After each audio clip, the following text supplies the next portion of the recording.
Je vous le dis, je vous l'affirme au nom du Seigneur. Vous ne devez plus vous conduire comme les païens qui se laissent guider par le néant de leurs pensées. Ils ont l'intelligence remplie de ténèbres. Ils sont étrangers à la vie de Dieu, à cause de l'ignorance qui est en eux, à cause de l'endurcissement de leur cœur. Ayant perdu le sens moral, ils se sont livrés à la débauche, au point de s'adonner sans retenue à toutes sortes d'impuretés. Lorsque vous êtes devenus disciples du Christ, ce n'est pas cela que vous avez appris. Si du moins, c'est bien lui qu'on vous a annoncé et enseigné, selon la vérité de Jésus lui-même. Il s'agit de vous défaire de votre conduite d'autrefois, de l'homme ancien qui est en vous, corrompu par ses désirs trompeurs. Laissez-vous guider intérieurement par un esprit renouvelé. Adoptez le comportement de l'homme nouveau, créé saint et juste dans la vérité, à l'image de Dieu.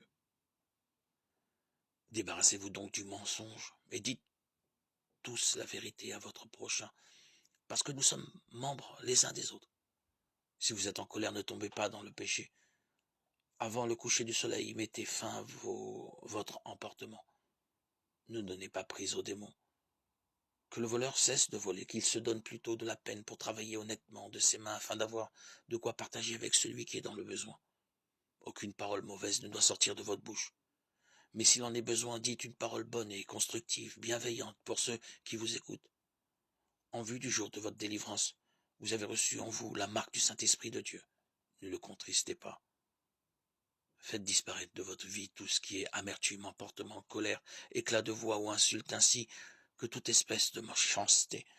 Soyez entre vous pleins de générosité et de tendresse, pardonnez-vous les uns aux autres, comme Dieu vous a pardonné dans le Christ. Éphésiens 17,